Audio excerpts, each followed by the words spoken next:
अब देखो हम पढ़ते हैं स्टैटिक फ्रिक्शन के बारे में। सर ये बताओ, मैंने एक ब्लॉक रखा टेबल पे और मैंने अपना यहाँ फोर्स लगाया, लेकिन सर ये ब्लॉक हिला नहीं, ये ब्लॉक हिला तक नहीं। ठीक है, मैंने फोर्स लगाया और ये ब्लॉक हिला तक नहीं, तो क्या सर इस पर फ्रिक्शन लग रहा है? देखो, तुम सोचो, तुम खुद सोचो ये बात।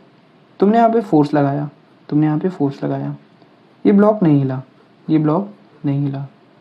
तो तुम्हारे फोर्स को कैंसिल करने के लिए, तुम्हारे फोर्स को कैंसिल करने के लिए कोई ना कोई फोर्स तो लग रही होगी, कोई ना कोई फोर्स तो लग रही होगी। तो वो कौन सी फोर्स होगी बताओ? क्या यहाँ तुम्हारा कोई दोस्त खड़ा है जो इस ब्लॉक को मूव होने से रोक रहा है? नहीं। असल में फ्रिक्शन तुम्हारे फोर्स को, तुम्हारे मोशन को अपोज कर रहा है। जब तुम ब्लॉक को पुश कर रहे हो तो यहाँ फ्रिक्शन लग रहा है। ठीक है, फ्रिक्शन लग रहा है। जब तुम ब्लॉक को पुश करोगे ना, फोर्स लगाओगे, तो टेबल जो है वो ब्लॉक पे फ्रिक्शन लगाएगा, ब्लॉक पे फ्रिक्शन लगाएगा, जिसकी वजह से ब्लॉक जो है वो मूव नहीं करेगा। लेकिन सर अगर मैं ज़्यादा फोर्स लगाऊँ तो क्या मूव करेगा? देखो डिपेंड करता है, वो हम आगे देखते हैं। ठीक है, क्या सर जो ब्लॉक है, जो ब्लॉक है वो हिल नहीं रहा, क्या तब भी इस पर फ्रिक्शन लग रहा है? हाँ, फ्रिक्शन लग रहा है। कौन सा फ्रिक्शन लग रहा है? Static friction. लेकिन सर ब्लॉक तो मूव ही नहीं कर रहा, ब्लॉक तो मूव ही नहीं कर रहा, तो सर फ्रिक्शन कैसे लग रहा है? यही तो बात है, ब्लॉक किस लिए मूव नहीं कर रहा? क्योंकि तुम्हारे फोर्स को फ्रिक्शन, जो तुम्हारा फोर्स है उसको फ्रिक्शन रोक रहा है। ठीक है, तुम्हारा फोर्स फ्रिक्शन को ओवरकम नहीं कर पा रहा है। तो अगर इसकी डेफिनेशन देखें तो डेफिनेशन ये कहती है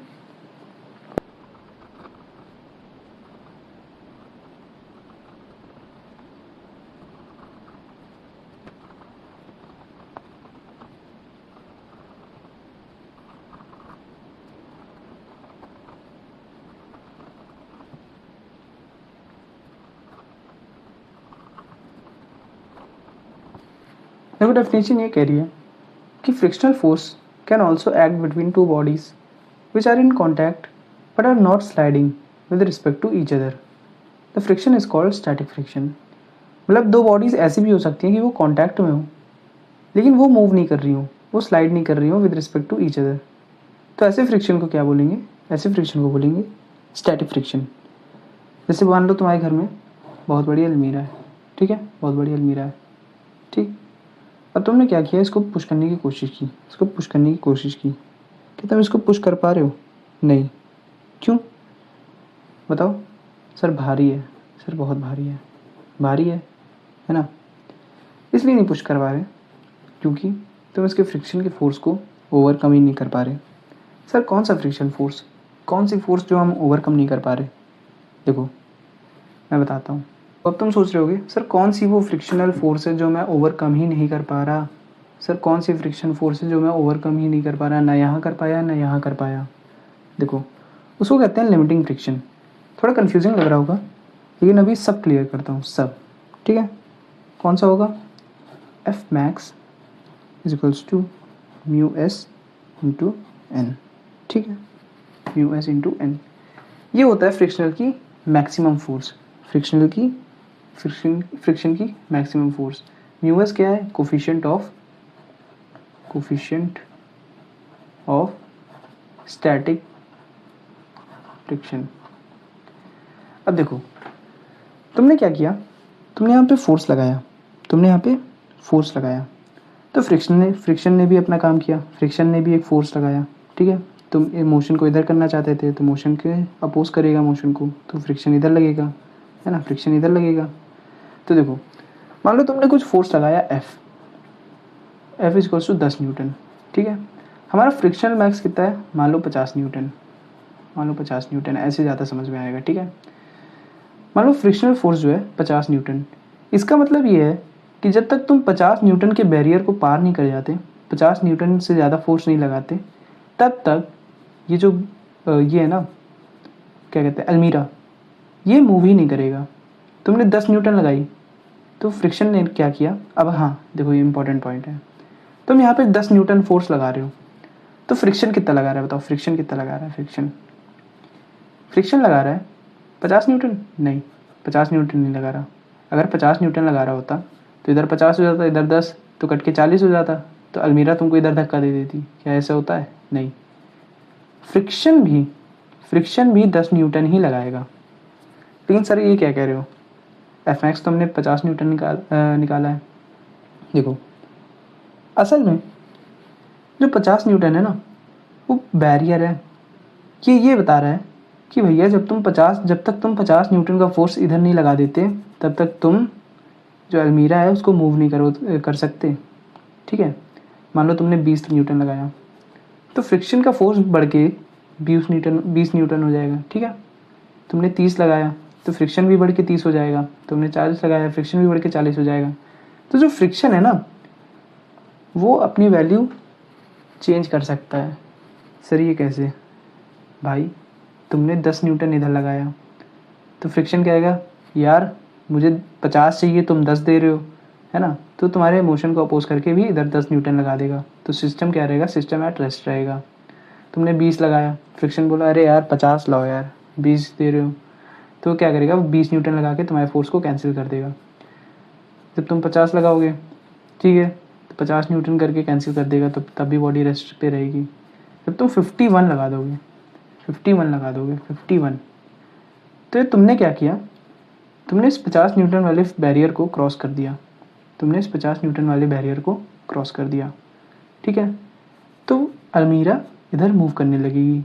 ठीक है, तो ओवरऑल नेट फोर्स कितना हो जाएगा, 51 माइनस 50, कितना, 1 न्यूटन। देखो लिमिटिंग फ्रिक्शन का कहना ये है कि हम भी उतनी ही फोर्स लगाएंगे जितना तुम लगाओगे। ठीक है, ये जो 50 न्यूटन है ये लिमिटिंग फ्रिक्शन है, ये हमेशा नहीं लगेगा कि यार तुम इधर 10 न्यूटन लगा रहे हो तो फ्रिक्शन एकदम से 50 न्यूटन लगा दे, ऐसा थोड़ी होगा। अगर 50 न्यूटन लगा देगा तो तुम उड़ के इधर चले जाओगे, पीछे चले जाओगे। कभी ऐसे देखा है कि मतलब अलमीरा ने तुमको धक्का दे दिया? ऐसे थोड़ी होगा। देखो लिमिटिंग फ्रिक्शन होता क्या है, इसकी डेफिनेशन लिख देते हैं। लिमिटिंग फ्रिक्शन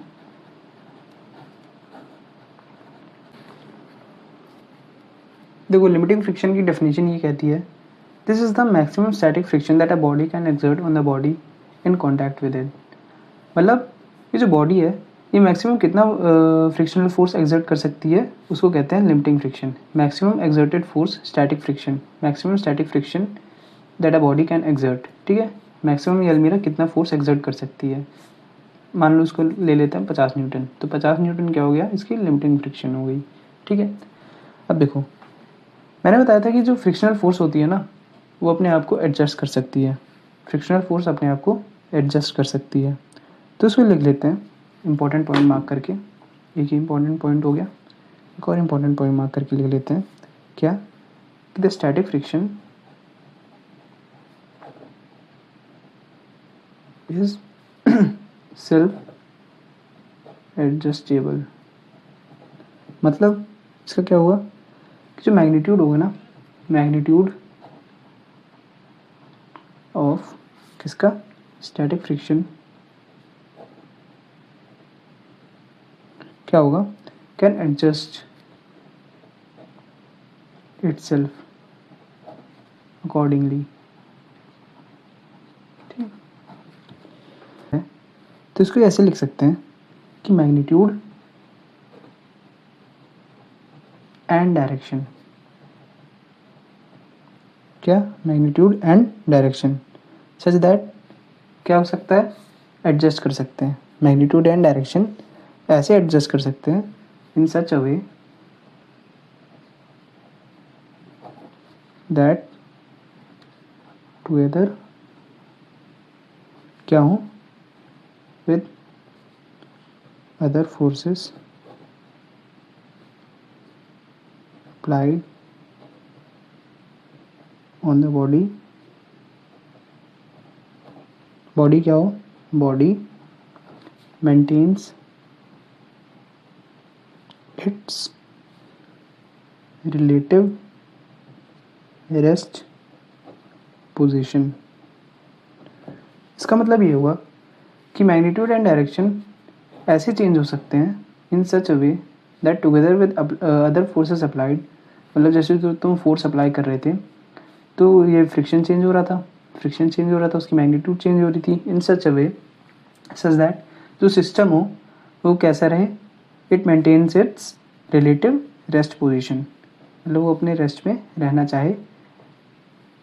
इस चीज़ को कंसिडर करते हुए जो स्टैटिक फ्रिक्शन होगा वो अपना मैग्नीट्यूड चेंज करता रहेगा। ठीक है, अब देखो जो म्यू के होता है वो हल्का सा कम होता है म्यू एस से। ठीक है, म्यू एस से हल्का सा कम होता है। और वही पॉइंट फिर से क्या कि द मैक्सिमम, ऑल्सो लिख लेते हैं यहाँ पे, also the maximum possible friction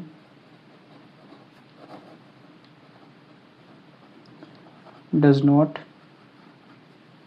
depend on surface area in contact। मतलब चाहे बुक ऐसे रखी हो या बुक ऐसे रखी हो, उस पर फ्रिक्शन दोनों पे बराबर लग रहा है। ठीक है, एक चीज़ और नोट कर लेना कि सर स्टैटिक फ्रिक्शन की डायरेक्शन क्या होती है। डायरेक्शन ऑफ स्टैटिक फ्रिक्शन, इसको ऐसे लिख सकते हैं कि the direction of static friction क्या हो on a body is such that the total force acting on it keeps it at rest with respect to the body in contact।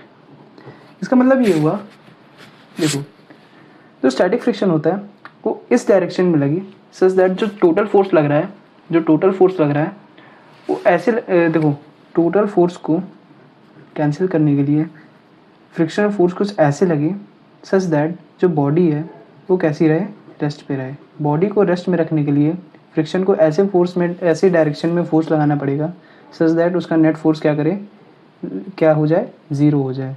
ठीक है, उस डायरेक्शन में स्टैटिक फ्रिक्शन अपना force लगाएगा। ठीक है, तो ऐसे निकालते हैं उसकी डायरेक्शन। लॉज ऑफ फ्रिक्शन कुछ नहीं है, बस हमने जो पहले पढ़ा काइनेटिक फ्रिक्शन, स्टैटिक फ्रिक्शन, उसके कुछ मेन पॉइंट्स हैं। बस इन 4 पॉइंट्स को याद रखना तो फ्रिक्शन तुम्हारा अच्छे से हो जाएगा। पहला पॉइंट,